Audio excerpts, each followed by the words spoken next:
தமிழ் பேசுகிறேன். இன்றைக்கி நம்ம இந்த வீடியோவில் என்ன பார்க்க போகிறோம்னா, பெரியார் யூனிவர்சிட்டியில் யூனிட் 1ல் வந்து செகண்ட் டாபிக் மை இன்வென்ஷன்ஸ் இதுதான் வந்து தமிழில் பார்க்க போகிறோம். இது எழுதுனது யாருன்னு பார்த்தீங்கன்னா நிக்கோலா டெஸ்லா. இதோட சாப்டர் 2 மட்டும் தான் நம்மளுக்கு வந்து கொடுத்துருக்காங்க. ஸோ இதில் என்னென்ன சொல்கிறாரு நிக்கோலா வந்து என்னென்ன பேசுகிறாரு அப்படின்றத பார்ப்போம். வாங்க வீடியோக்குள்ளே போகலாம். வீடியோக்கு நீங்கள் புதுசாக வந்தீங்கன்னா லைக் பண்ணுங்கள், ஷேர் பண்ணுங்கள், கமெண்ட் பண்ணுங்கள், மறக்காமல் சப்ஸ்கிரைப் பண்ணிவிட்டு பெல் ஐக்கான் பண்ண கிளிக் பண்ணிவிடுங்க. ஓகே வாங்க. ஃபஸ்ட்டு வந்து இவரோட இன்ட்ரொடக்ஷன் வந்து பார்த்துடலாம். The second chapter of Nikola Tesla autobiography. இந்த ஆட்டோபயோகிராஃபியில் இவரோட ஆட்டோபயோகிராஃபினா உங்களுக்கு தெரியுமே, பயோகிராஃபினா இன்னொருத்தவங்களை பற்றி நம்ம எழுதுறது, ஆட்டோபயோகிராஃபினா நம்மளை பற்றி நம்மளே எழுதுறது. ஸோ இவரை பற்றி எழுதுனதுனால இதை வந்து ஆட்டோபயோகிராஃபின்னு சொல்லியிருக்கோம். இதோட செகண்ட் சாப்டர் மட்டும் நம்ம பார்க்க போகிறோம். அது மட்டும் தான் நம்ம லெசனில் கொடுத்துருக்காங்க, ஏன்னா அது புக்கு பெருசாக இருக்கிறனால. My inventions the autobiography of Nikola Tesla is titled my childhood அப்படின்ற டைட்டிலில் வந்து இந்த சாப்டர் 2 வந்து ரைஸ் ஆகுது வருது.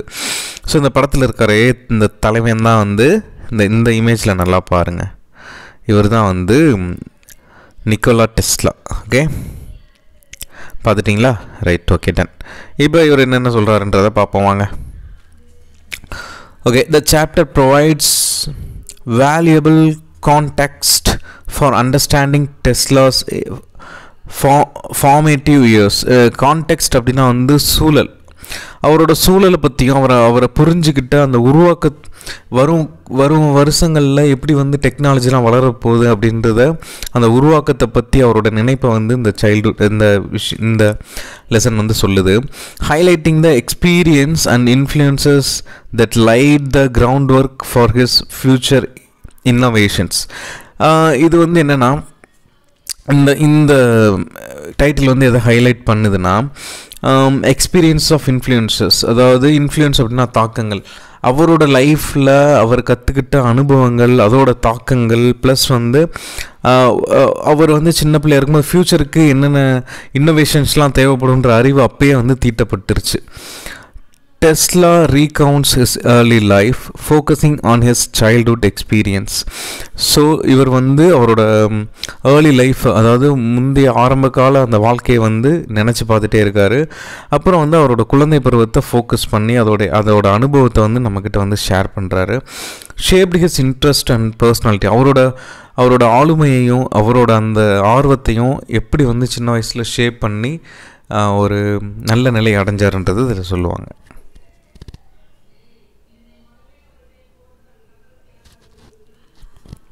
ஏர்லி எஜுகேஷன், அவரோட ஏர்லி எஜுகேஷன் வந்து எப்படி இருக்குன்றதை பார்ப்போம்.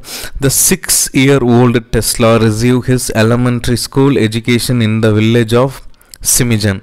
ஸோ இவர் வந்து எலமெண்ட்ரி ஸ்கூல் எஜுகேஷனில் வந்து சிமிஜன் அப்படின்ற வில்லேஜில் வந்து இவர் வந்து 6 வயசு இருக்கும்போது அவர் வந்து எலிமெண்ட்ரி ஸ்கூல் எஜுகேஷனில் வந்து படிச்சுட்டு இருக்காரு. The family soon moved to the little city of Gospic. அப்புறம் வந்து அவங்க ஃபேமிலி அங்கேருந்து திரும்ப ஒரு காஸ்பிக் அப்படின்ற ஒரு சிட்டியை நோக்கி அங்கே வாழ போயிட்டாங்க. And this transfer broke heart of Tesla as he had to part from their domestic animals, pigeons, chickens, sheep and flock of geese which he liked the most. அதாவது இவர் அந்த பழைய வீட்டில் வாழ்ந்துட்டு இருந்தார் இல்லையா, சிமிஜன் அப்படின்ற ஒரு கிராமத்தில். அந்த கிராமத்தில் வந்து இவர் வாழ்ந்துட்டு இருக்கும்போது அவர் வந்து கிட்டத்தட்ட அந்த கோழி, வாத்து, அப்புறம் வந்து பீஜியன்ஸ், புறாக்கள், அப்புறம் வந்து இன்னொன்று என்னது கீஸ், டக்கு, அந்த வாத்துகள், அப்புறம் வந்து ஷீப்ஸ், ஆடுகள், இது எல்லாத்தையுமே வந்து வளர்த்துட்டு இருந்திருக்காரு. ஸோ இங்கேருந்து இங்கே குடிபெயரும்போது அதெல்லாம் விட்டுட்டு வந்தனால இவருக்கு வந்து பயங்கரமாக வந்து ஹார்ட் வந்து ப்ரோக் ஆகிடுச்சு, ரொம்ப ஃபீல் பண்ணார். He recalls that in the new house he was but a prisoner watching strange people. இப்போ எப்படி நியூ ஹவுஸ் போனாலுமே ஒரு புது கைதி வந்து அறிமுகம் இல்லாத ஆளை பார்த்தா எப்படி இருக்குமோ அந்த மாதிரி feel பண்ணிகிட்ருக்காரு. But soon he had hardest trial on Sunday while attending the church service. ஆனால் வந்து அவருக்கு இன்னும் நிறைய விஷயங்கள் கற்றுக்கணும் அப்படின்றது சண்டே அவங்க போகிற சர்ச்லேருந்து தெரிஞ்சிடும். அதுக்கப்புறம் there he met with an accident and was kept in the old chapel for a night. chapel அப்படின்னா தேவாலயம்னு சொல்லுவாங்களே, சர்ச்னு சொல்லுவாங்களே, அதான் chapelனுவாங்க, CHAPEL. ஸோ இது வந்து அன்னைக்கு நைட்டு அவர் வந்து ஒரு ஆக்சிடெண்ட்டை வந்து சந்திச்சார் நம்ம டெஸ்லா. அப்புறம் வந்து அங்கேயே தங்க வச்சிட்டாங்க. He remembers it as terrific ஒன்று, அது வந்து ரொம்ப பயங்கரமான ஒன்று ஒரு ஞாபகத்துக்கு வந்துட்டு போகுது. On another such occasion in the church when a rich lady came with a number of attendants. ஒரு பெரிய பணக்கார பொண்ணு வந்து அடுத்த நாள் வந்து பயங்கரமாக நிறைய பேரை கூப்பிட்டுட்டு வந்துட்டு இருக்கா அந்த சர்ச் பக்கத்தில் அந்த ரோட்டில். பாய் Tesla shouted in a loud voice and jumped into her convoy, disturbing the peaceful procession. டக்குன்னு அந்த சின்ன பையன் தானே துருத்துருன்னு இருப்பான், டக்குன்னு அந்த கிராஸ் பண்ணி ஓடி அந்த லேடி வந்து அந்த வண்டி முன்னாடி லைட்டாக விழுந்து ஒரு மாதிரி ரகலை பண்ணிட்டான். அதனால் அந்த பீஸ்ஃபுல்லே வந்து பயங்கரமாக வந்து இது டிஸ்டர்ப் ஆயிடுது. His father got angry and gave him a slap on his cheek. பயங்கரமாக அந்த டெஸ்லாவோட அப்பா வந்து கோவப்பட்டு டெஸ்லாவை அரைஞ்சிடுறாரு எல்லாரும் முன்னாடியும். த கார்பரல் பனிஷ்மெண்ட் அப்படின்றது வந்து ஒரு உடல் சார்ந்த ஒரு தண்டனை அப்படின்னு சொல்லுவாங்களா, அது made the bye embarrassed and left him in confusion. So இதை வந்து இவனுக்கு சங்கடத்துக்கும் ஒரு கன்ஃபியூஷன் ஸ்டேஜுக்கும் உள்ளே இறக்கிட்டு போயிடுச்சு. இதை வந்து நம்மக்கிட்ட ஷேர் பண்ணியிருக்காரு. நெக்ஸ்ட் என்ன சொல்கிறான்னு பார்ப்போமா.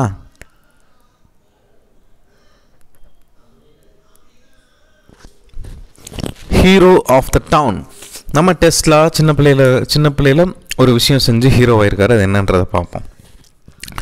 In another incident the boy Tesla was praised by the townspeople for his clever action. So இப்போ வந்து அந்த டெஸ்லா அந்த யங் பாயோட ஒரு கிளவர் ஆக்ஷனை வந்து பார்க்க போகிறாங்க, பெருமைப்பட்டாங்க. அது என்னென்னா, it is about a new fire engine purchased for the town and the trial run was a great spectacle. So new fire engine வந்து அவங்க ஊரில் வந்து வந்திருக்கு. அது அப்படியே ட்ரையலுக்காக அங்கே இங்கேயும் சுற்றி பார்த்து அந்த வாட்டர்லாம் அடித்து பார்த்துட்ருக்காங்க. After all the ceremonies were concluded the command was given to pump from the fire engine. எல்லா திருவிழாவும் எல்லா இதுவுமே முடிஞ்சதுக்கப்புறம் எல்லா மக்களும் பார்த்ததுக்கப்புறம் ஓகே அந்த ஃபயர் இன்ஜினில் வந்து வாட்டர் வந்து பம்ப் பண்ணுங்க அப்படின்னு சொல்கிறாங்க. பட் டு த டிஸ்மே அப்படின்னா திகைப்பு மக்கள் எல்லாரும் of the people not a drop of water, ஒரு ட்ராப் கூட அந்த இதிலேருந்து வெளியே வரவே இல்லை. எல்லா மக்களும் திகைச்சு அப்படி வியந்து பார்க்குறாங்க. கேம் ஃப்ரம் த நோசில் அப்படின்னா வந்து முனை, அந்த தண்ணி வரக்கூடிய முனை. The experts could not locate the failure. ஒரு அங்கே ஒர்க் பண்ணுற அந்த ஃபயர் இன்ஜினில் ஒர்க் பண்ணுற ஆளுக்கு கூட அங்கே என்ன பிரச்சனைன்றது தெரியல. Instinctively the boy Tesla found the suction hose. அவன் வந்து அந்த பாய் அதெல்லாம் வாட்ச் பண்ணிட்டு கிட்ட போய் பார்க்குறான். ஒரு அந்த ஹோஸ், அந்த சக்ஷன் ஹோஸ் அப்படின்னா வந்து உறிஞ்சும் குழாய்.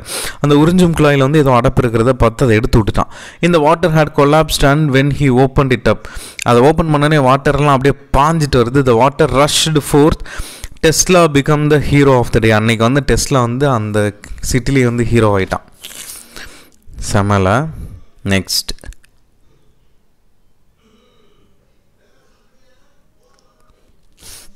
பாயிஷ் அட்வென்ச்சர்ஸ்.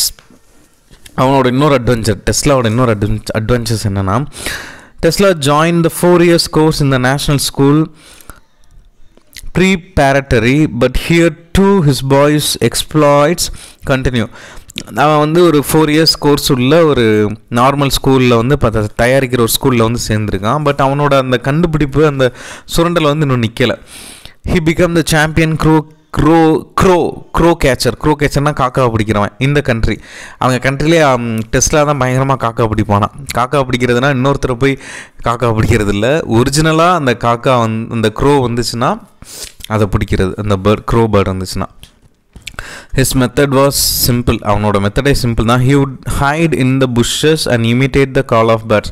போய் ஒரு புதருக்குள்ளே போய் ஒளிஞ்சுக்கிறது, அப்புறம் பறவை மாதிரி கத்துறது, இதுதான் வந்து அவனோட இதாக இருந்துச்சு. When a crow came near, he could throw a piece of cardboard to distract its attention. So அந்த காகத்தோட டிஸ்ட்ராக்ஷனை வந்து மாற்றிவன் பிடிக்கிறதுக்காக அந்த அட்டை பலகையெல்லாம் தூக்கி எறிவானா.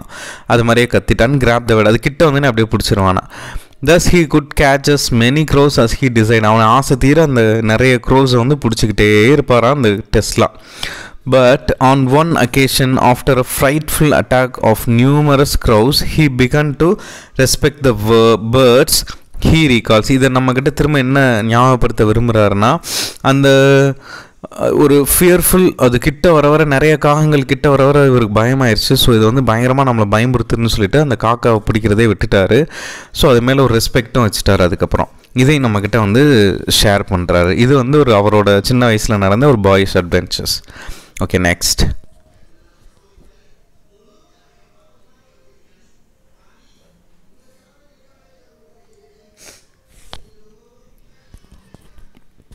Tesla interested in mechanical engineering. டெஸ்லாவுக்கு வந்து மெக்கானிக்கல் இன்ஜினியரிங்கில் ரொம்ப interest.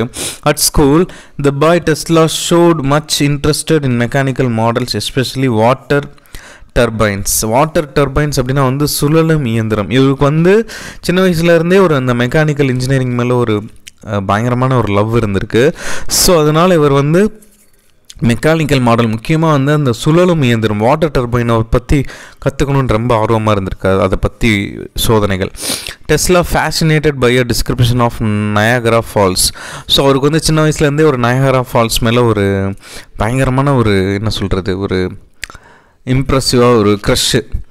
பிக்சர்ட் in the imagination a big wheel run by the falls. அவர் சின்ன வயசுலேருந்தே ஒரு பெரிய வீல் வந்து அந்த ஃபால்ஸ் பக்கத்தில், அந்த ஃபால்ஸில் அந்த வாட்டர் டர்பைன் மாதிரி சுற்றிட்டு இருந்தால் எப்படி இருக்குன்ற ஒரு யோசனை இருக்குது. 30 years later, 30 வருஷத்துக்கு அப்புறம் his idea were carried out at Niagara. நயகராவில் அந்த ஐடியா வந்து கேரி அவுட் பண்ணிட்டாங்க. Absorbs the master mind Tesla. யோசிச்சு பாருங்கள் அவரோட அந்த திறமை, அந்த நினைப்பை, அந்த இன்னோவேஷனை வந்து யோசிச்சு பாருங்கள் டெஸ்லாவோட அது அப்படின்னு சொல்லிட்டு நம்மளுக்கு சொல்கிறாங்க.